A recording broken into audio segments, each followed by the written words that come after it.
Hola, buenas tardes. El día de hoy vamos a platicar sobre coronavirus, ¿ok?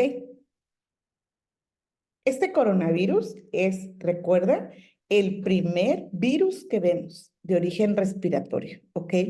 Este coronavirus es agente causal del resfriado común, tiene un material genético, es el RNA, es monocatenario, quiere decir que solo tiene una cadena. Este virus llega a medir de 120 a 160 nanómetros. Es un virus envuelto y contiene una nucleocápside, ¿ok? Esta nucleocápside llega a medir de 9 a 11 nanómetros, ¿de acuerdo? O sea, es así, y él mide de 120 a 160, así. ¿Ok? Posee una proteína N, una proteína M y una glucoproteína HE. ¿Ok? Es reservorio natural, el murciélago es su reservorio natural, sí, sí, lo vamos a encontrar ahí como Histoplasma capsulatum en el guano de los mismos murciélagos, ¿recuerdas? Entonces, por eso sucedió lo que sucedió en el 2020 con la pandemia, ¿ok? Porque coronavirus vive normalmente en el murciélago. Sus especies más patógenas son el SARS, el MERS, HKU1, beta OC43, NC63 y alfa 22GE. Ahorita vamos a platicar de ellos. ¿Ok? Avancemos. Entonces, dentro de la patogenia de este virus, las infecciones casi siempre permanecen limitadas, aunque no siempre, a las vías respiratorias. ¿Ok?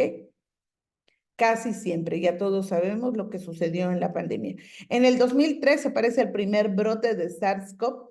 Ahorita vamos a ver qué significa SARS-CoV y es síndrome respiratorio agudo, ¿ok? Esto por sus siglas en inglés, ¿ok? Y CoV del virus coronavirus, ¿ok?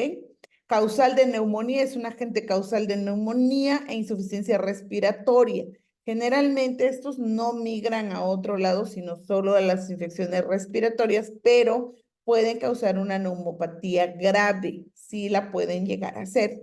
Tiene un tropismo en el aparato respiratorio y en el aparato digestivo. ¿Qué quiere decir tropismo? Se parece, ¿ok? Es por eso que explica entonces las patologías que se desarrollaron en el sistema gastrointestinal y en nuestro sistema respiratorio, porque había muchos pacientes que desarrollaban un tipo de síndrome o de algún malestar gastrointestinal. Bueno, era justamente por este tropismo, ¿no? Se parece mucho y como se parece al tejido donde tiene que atacar, pues lo confunde y llega allí. Entonces, como tiene un tropismo en el sistema gastrointestinal, puede aislarse de las heces, en el hígado, en el intestino delgado y en el riñón. Manifestaciones clínicas. Estas manifestaciones clínicas, como bien dijimos, este coronavirus es agente causal del resfriado común. Generalmente este resfriado común es afebril en los adultos.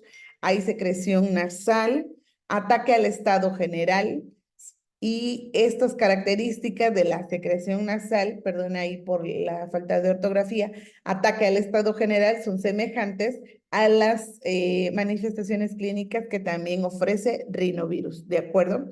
Periodo de incubación para coronavirus es de 2 a 5 días y los síntomas perduran una semana. Recuerden, en adultos es afebril, ¿ok? Pasamos nada más como que el malestar y sin ningún problema. Rara vez se presenta en vías bajas, recuerda neumonía, recuerda tuberculosis. Estas son del medio hacia abajo y esta es hacia arriba, ¿ok? Solamente son respiratorias altas, rara vez se hace bajo, aunque cuando bajan, ya vimos lo que sucedió en el 2020, pueden causar neumonía. En algunos niños producen silbilancias. Ya platicamos sobre las silbilancias, ¿recuerdas?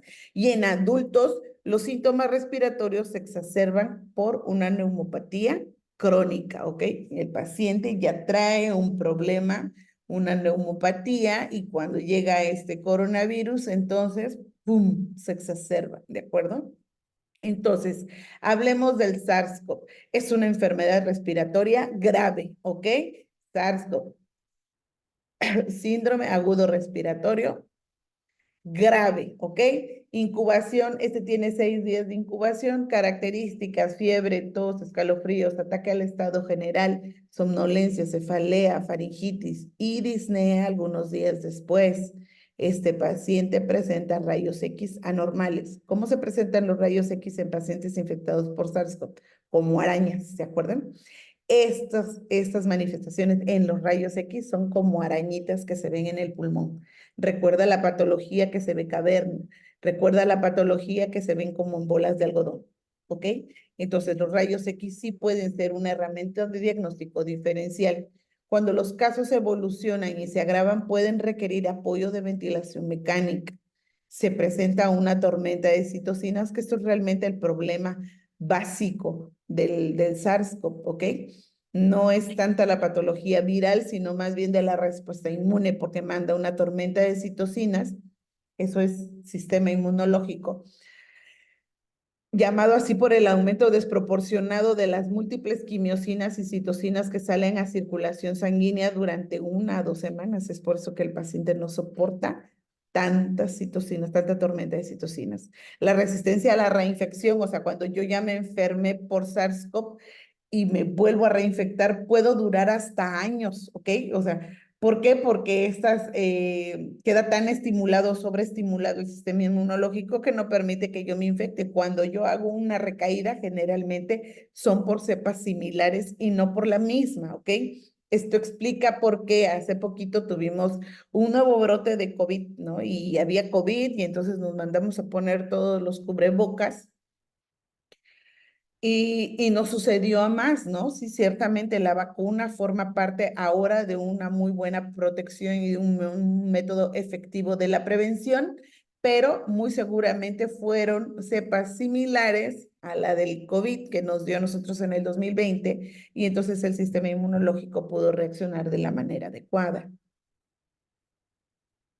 Diagnóstico de laboratorio, tratamiento y prevención. En el diagnóstico de laboratorio, las inmunocromatografías, ¿no? Estas que nos vendían a nosotros en la farmacia del ahorro, que te toman una muestra nasofaringea y se tiene que tomar.